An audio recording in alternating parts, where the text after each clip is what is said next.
जो आने वाले सालों में एसएफआई के संघर्षों को मजबूत करने के लिए लीडरशिप का ये पूरा का पूरा डेलीगेशन आया हुआ है। ये पीछे सरकारों ने क्या करा, राज्य अपने सामने क्या चुनौतियां हैं, इस मुद्दे पर मैं समझता हूं आपका नेतृत्व बड़े फैसले लेगा और बहुत मजबूती के साथ काम करेगा। पर मैं आप सब साथियों से कहना चाहता हूं, जो भी आप फैसले लो, जो भी आप बात करो, सारी की सारी हिंदी में करना, कोई अंग्रेजी में मत करना। हमारे शिक्षा मंत्री को अंग्रेजी नहीं आती है, फिर पकड़े जाओगे। अभी 2-3 दिन पहले एक छोरी अंग्रेजी बोल गई तो शिक्षा मंत्री जी ने कान पकड़ लिए, बोले बेटा मेरे को अंग्रेजी नहीं आती। अभी आप जिक्र कर रहे थे कि हमारे शिक्षा मंत्री देश के प्रदेश के शिक्षा में बेहतर सुधार करेंगे, और हमारे शिक्षा मंत्री जी तलवार लेके जुटे हुए हैं कि स्कूल बंद करेंगे। अरे उन्होंने महात्मा गांधी के नाम से स्कूल कैसे खोल दिए? 1 साल तक तो ये वजन पकड़ के रखा और ये कहने लगे कि स्कूलों में संसाधन नहीं है। फिर पत्रकारों ने, नौजवानों ने, एसएफआई ने मांग की कि संसाधन नहीं है तो तुम्हारा काम है संसाधन देना। अब कह रहे छात्र से क्या कम है, इसलिए स्कूल बंद करेंगे। साथियों, अगर एसएफआई का एक कार्यकर्ता जहां जिस गांव में, जिस ढाणी में, जिस जिले में, जिस तहसील में रहता है, वहां एक भी स्कूल अगर बंद हो जाए और उसके खिलाफ अब जोरदार लड़ाई का संकल्प लेकर के आप जाएंगे और मदद दिलावर को, भजनलाल सरकार को बताएंगे कि स्कूल बंद नहीं होगा, शायद तुम्हारा यहां से आना जाना बंद हो जाए।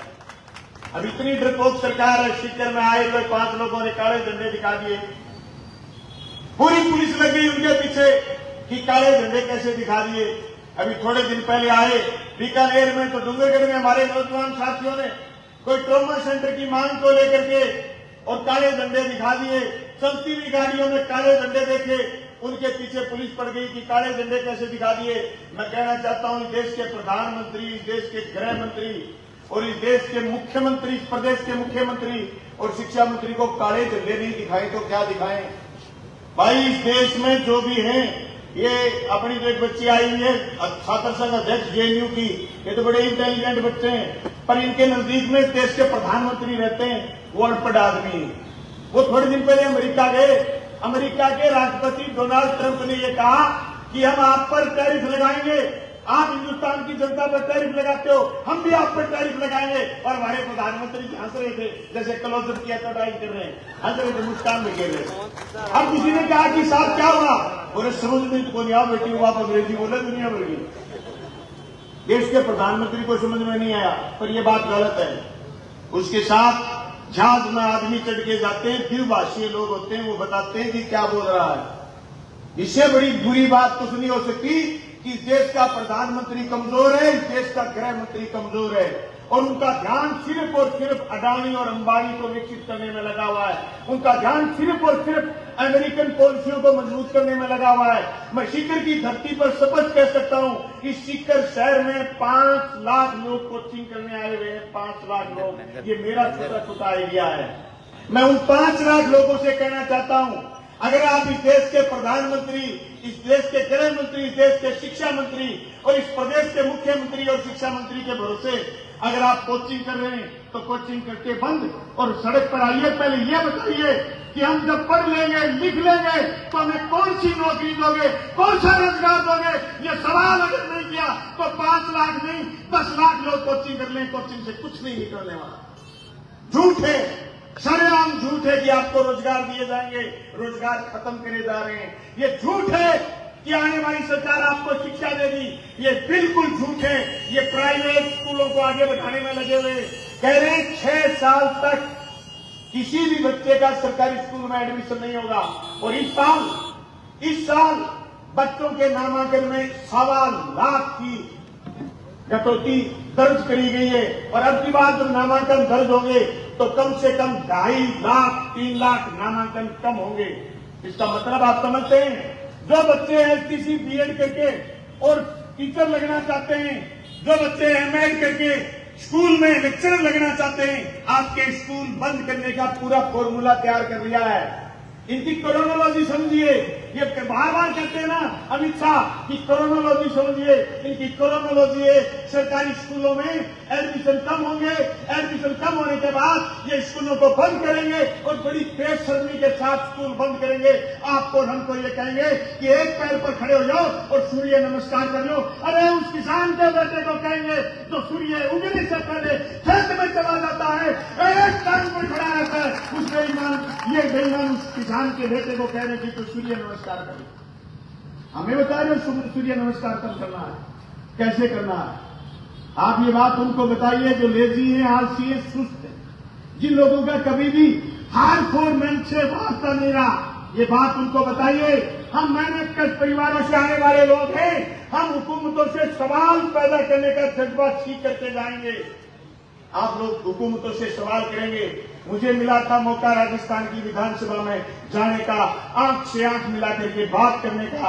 मैंने ऐसे भाई से सीखा था, मैंने सीखा था वो बात मैंने राजस्थान की विधानसभा में कई दफा बोली कि हमें लोगों के हक के बारे में सवाल करने हैं। अगर सवाल करने का जज्बा आप में हमें पैदा नहीं हुआ तो ये हुकूमतें एक दिन हमें गुलाम बना देंगी। वो दिन दूर नहीं, ये खेत आपके नहीं बचेंगे, ये खेत हमारे नहीं बचेंगे, ये जंगल जमीन हमारी नहीं बचेगी, ये छत्तीसगढ़ के सारे जंगल, ये इतने बेईमान लोग हैं नौजवानों, छत्तीसगढ़ के सारे जंगल अडानी को देख करके और अगले दिन खड़े होकर के कहेंगे एक पेड़ मां के नाम।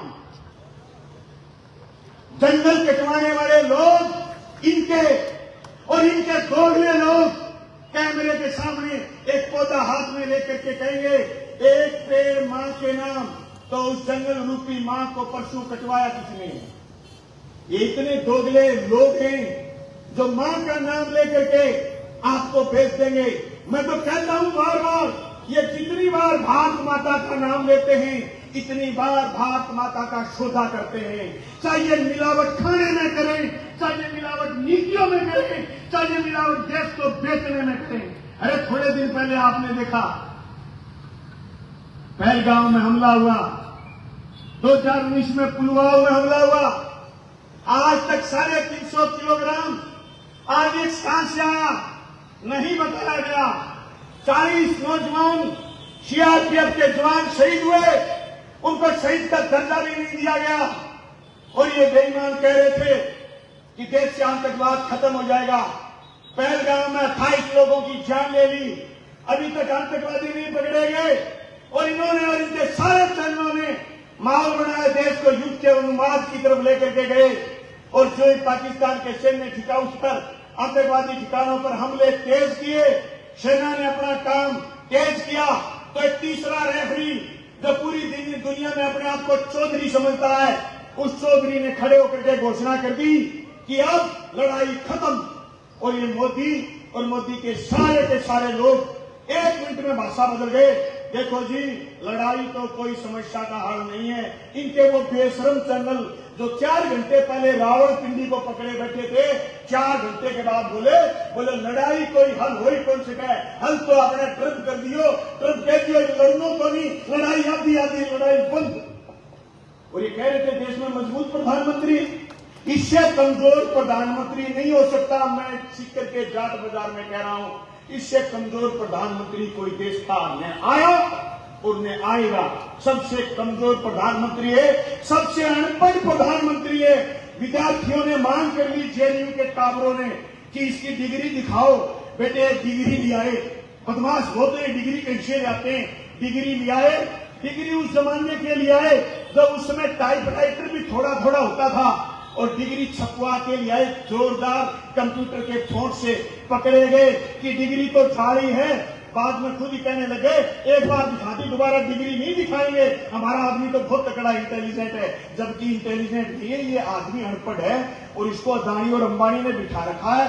भाई जी वो यूज हुए सिर्फ वह लिखे थे, और लिखे दिए बाद में आदमी बोले, और बोलने थे सामने ये टेली प्रोमोटर हुए, वह बोले तो बोल के राजा बोला रात है, रानी बोली रात है, राजा बोला रात है, रानी बोली रात है, मंत्री बोला रात है, संतरी बोला रात है। पर ये सुबह सुबह की बात है। टेली प्रोमोटर में क्या बोला पता था नहीं? वो टेली प्रोमोटर जो इंग्लैंड में आए हुए और फिर जोर की कार में बैठ गया हो, की विदेशी कार है, और आज ये कहे कि मित्रों, माइयों और बहनों, सारी की सारी विदेशी चीजें खरीदनी बंद कर दो। इससे सड़ी हुई बात कुछ नहीं हो सकती। देश का प्रधानमंत्री ये कहे कि विदेशी चीजें खरीदनी बंद कर दो, इससे सड़ी हुई बात कुछ नहीं हो सकती। आयात कौन करता है भाई? आयात की खुली कौन देता है? विकसित देशों से आयात की अलग नीति, विकासशील देशों से आयात की अलग नीति, निर्यात की अलग नीति। आयात की निर्यात की नीति तय करने वाला आदमी ये कहता है कि चाइनीज सामान मत खरीदो। हे आरएसएस के लोगों, ये तुम्हारा डायलॉग पुराना और बोक्स हो गया। हिंदुस्तान के हर घर तक चाइनीज सामान भेजा है आपने, आपकी हुकूमत ने। मुझे याद है जब नरेंद्र मोदी गुजरात में वो छोटी आंखों वाले आदमी को झूला झुला रहे थे, कभी वो उनकी गोद में, कभी वो उनकी गोद में, कभी वो उनकी गोद में, जो झूला झूल रहे थे, तब चीन से आयात बढ़ा था। निर्यात करने का हमारा जोड़ है ही नहीं चीन को, आयात बढ़ा था। हमें आत्मालोचना करनी है सफाई के नौजवान साथियों। ये सही कह रहे हैं साथी कि जो व्हाट्सएप यूनिवर्सिटी चल रही है, नेहरू ने यह कर दिया, फलाने ने यह कर दिया। अरे 11 साल हो गए, तुमने क्या कर दिया? तुम्हारा गिनाओ।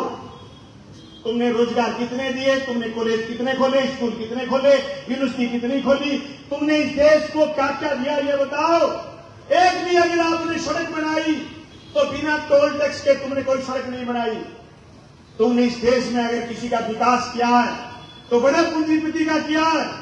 आज सोच सकते हैं राजस्थान में 3.5 लाख एकड़ जमीन अडानी को दी गई है। इसलिए सौर ऊर्जा के लिए क्या करेंगे? बिजली पैदा करेंगे। किससे? सूर्य से। बिजली किसको जाएगी? हिंदुस्तान के बिजली नियामक बोर्ड को जाएगी। कौन बेचेगा? अडानी बेचेगा। तुम्हें क्या मिलेगा? बड़े बड़े खंभे। कौन बिके में एक खंभा जो राजस्थान की पूरी धरती को चीरते हुए, उसका पेट चीरते हुए दिल्ली की तरफ निकल जाएंगे। तुम्हारे को क्या मिलेगा? खंभे का वो करंट, उसके नीचे अगर गाड़ी खड़ी कर दी 15 मिनट में बैटरी गायब। अगर गलती से लो का कोई हाथ में औजार लेकर के चले गए तो चिपक जाओगे, 1 मिनट में खत्म। तुम्हें क्या मिलेगा? कुछ नहीं। अडानी को क्या मिलेगा? जो बाजार में बिजली बिक रही है उस रेट, यानी आपको बिजली, अगर आपने 100 रुपया लगा ली तो आपको बिजली मिलेगी पूरी 3 रुपए यूनिट के मिलेंगे, और वही बिजली अडानी बेचेगा 13 रुपए से लेकर के 17 रुपए यूनिट। कहां पैदा हुई? राजस्थान में पैदा हुई। राजस्थान से पैदा होकर के हिंदुस्तान में अडानी बिजली बेचेगा, अंबानी बिजली बेचेगा, हमारे हाथ कुछ नहीं लगेगा। ऐसे भारत का निर्माण नहीं चाहता। मेरे देश का प्रधानमंत्री झूठ बोल रहा है कि देश का सबका साथ सबका विकास। भारतीय जनता पार्टी का हर नारा झूठा और खोखला है। ये कहते हैं सबका साथ सबका विकास, ये नारा इतना ही झूठा है जितना कोई ये कह दे कि आज मैं सुबह सुबह जब उठा तो सूर्य उत्तर से उग रहा था। क्या संभव है सूर्य उत्तर से उग सकता? उतना झूठा है। देश में कह रही 4 ट्रिलियन डॉलर की अर्थव्यवस्था होगी। सही बात है, पर भैंस के दूध ज्यादा हो जब पादिये के पंथी की तो गाय। 4 ट्रिलियन डॉलर अर्थव्यवस्था है, पर 3 ट्रिलियन डॉलर इस देश के बड़े पूंजीपतियों की है, जिसमें अडानी अंबानी है। हमारी तो सिर्फ देने देने वाली व्यवस्था है, आने वाली कुछ भी नहीं। एक लुगाई बोलती है आपके फोन में रिचार्ज खत्म हो गया, और वही लुगाई दिन में 5 बार बोलती है। घर में 5 फोन है, सबको कहती है बेटा तेरा रिचार्ज खत्म होने वाला है। फिर बेटे की मां को कहती है आंटी तेरा भी रिचार्ज खत्म होने वाला है। फिर कोई बूढ़ा ढोक रहा है, उसके पास अगर छोटे वाला फोन है, उसको भी कहती है कि 99 रुपए तेरे भी लगेंगे, ज्यादा छाना मत तो बूढ़े। घर में 5 फोन है, 500 के रुपए लगेंगे, लेकिन 500 के पास 2 रुपए आने का कोई फोन नहीं आता। ये सिंगल कॉल है दोस्तों, सिंगल कॉल। यहां सिर्फ आवक है, जावक कुछ नहीं है। हमारे को ये कोई नहीं कहता कि दोस्तों आप तो आपको ये आमदनी होगी। अगर कोई कहता है वो बदमाश है, वो आपके नौजवान को ठग रहा है, वो आपको रम्मी खिलाना सिखाता है, वो आपको फोन पर जुआ खेलना सिखाता है, वो आपको फोन पर क्रिकेट देखना सिखाता है, वो क्रिकेट, वो भूमि क्रिकेट जिसने हिंदुस्तान के नौजवान को तबाह करा, इन तबाहियों के खिलाफ लड़ाई लड़नी है। ये संकल्प लेके जाना है। शहर में बैठे एक एक आदमी को इस तबाही से, अभी जो ये हुआ आपका थोड़े दिन पहले चलता था आईपीएल, इसमें लोग मर गए। आईपीएल का फाइनल हुआ, इतने लोग आए कि लोग मर गए।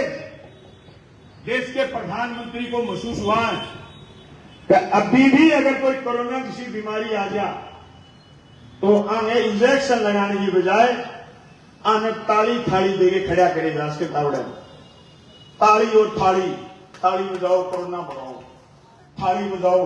माने तो एक बूढ़ी इतनी होशियार निकली, परात गड्डी से छोड़ दी, बंग गए तिन्ना का कोरोना हो रहे हो। हालांकि कोरोना का बेचारा बच गया, पर परात कौन बची करेगी। प्रधानमंत्री कह दी परात छोड़ दी, भाई अब समझ में आयो है, परात गलत छोड़ी, परात दूसरे बपराए को गई, ते समझो बपरानो ज्ञान के खरीद के को नहीं जाएगी। व्यवस्था कर बनाइए। देश के प्रधानमंत्री, देश के गृह मंत्री, नौजवानों में थना कह दूं क्या थाने विक्रम जी को सम्मानित कराऊंगा, ये 5 केंद्र के मंत्रियों का नाम गिना दो, थाना बात में कह दूं तो थारे में कोई है कि हिम्मत 5 केंद्र का मंत्रियों का नाम गिना दे, मैं थन सम्मानित करा दूं हमारे मंच पर ही, कोई रिचार्ज करा दे घरों के लोग छोड़ो यार। ये तुम्हारी हालत नहीं है सिर्फ, ये पूरे देश की हालत है। 2 आदमी है देश में, 2 आदमी, अमित शाह और नरेंद्र मोदी, तीसरा कोई आदमी बचा ही नहीं। तीसरे आदमी को गिरते नहीं, गाली देते हैं मां की, सबक गाली देते हैं, मां की गाली निकालते हैं, हाथ मार से शुरू होते हैं और वो उसकी मां की गाली निकालते हैं। सारे नेतृत्व को खत्म कर दिया। मैं सबक कह रहा हूं, ये देश के लिए खतरनाक चीज है।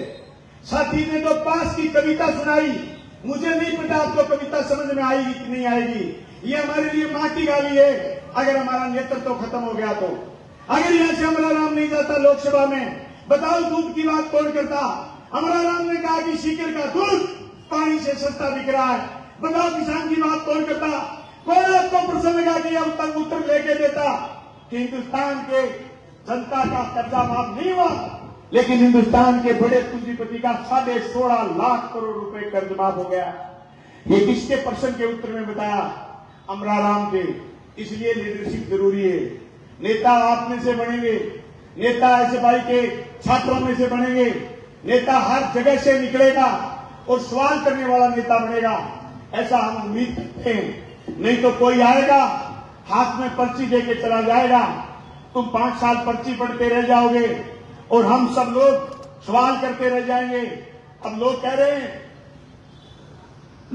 हैं गाए बगाए खुद बीजेपी के लोग, सरकार नाम की चीज को नहीं। क्यों हो? क्या 25 सरकार है, 25 सरकार अगर कोई आदमी चले हुए हो कि जी माने मंत्री बना दो थे। अभी कोई मंत्री को रिसफल होगा, विक्रम जी है मंत्री बनेगा दोबारा, तो उसने कहा कि मंत्री बना दो, तो नौजवानों मुख्यमंत्री ने कहा कि मेरी तो खुद की पर्ची दिल्ली से आई है। ये लोकतंत्र का खात्मा है। ये हमको फील करना पड़ेगा। लोकतंत्र का सबसे बड़ा तमाशा है, जुलूस निकल गया हमारे लोकतंत्र का। इसको बचाने की लड़ाई है। ये सिर्फ बीजेपी को बचाने की लड़ाई नहीं, इस देश की डेमोक्रेसी को बचाने की लड़ाई है। आपने झंडा उठा रखा है चे गुवेरा का, जो दुनिया में शोषण के खिलाफ लड़े थे, जो क्यूबा की क्रांति के जनक थे। मैं पूछना चाहता हूं, आज दुनिया का सबसे पीड़ित कोई जगह है तो वो है गाजा। गाजा में नरसंहार हो रहा है और हिंदुस्तान की वो सरकार जिसके पास थोड़े दिन पहले पहलगाम के बाद कोई भी देश का समर्थन नहीं था, वो सरकार भी इजराइल के पक्ष में खड़ी है। जो हिंदुस्तान की सरकारें अटल बिहारी वाजपेयी के समय तक की सरकारें या मनमोहन सिंह के समय तक की सरकारें फिलिस्तीन के साथ खड़ी होती थी, आज हमारी सरकार इजराइल के साथ खड़ी है। इससे बुरी बात कुछ नहीं हो सकती। एक देश दूसरे देश पर हमला करे, सैन्य ठिकानों पर हमला करे, यह उनकी लड़ाई हो सकती है। लेकिन पिछले 1 साल से 1.5 साल से जो गाजा में नरसंहार हो रहा है, उसके खिलाफ फ्रांस में रैली निकल सकती है, जापान में निकल सकती है, दिल्ली में निकल सकती है, तो शिखर में क्यों नहीं? गाजा के साथ हैं और इजराइल के खिलाफ हैं। हम दुनिया में अमन चैन चाहते हैं, हम दुनिया में शांति चाहते हैं, शांति और सद्भाव की बात करते हैं। हम सांप्रदायिकता के खिलाफ हैं, हम युद्ध के खिलाफ हैं, हम हमारे हक के लिए लड़ेंगे। इसलिए सभी लोग एक साथ आवाज लगाएंगे, इनकलाब जिंदाबाद, इनकलाब जिंदाबाद। धन्यवाद साथी। बहुत बहुत धन्यवाद कॉमरेड बलवान पूनिया।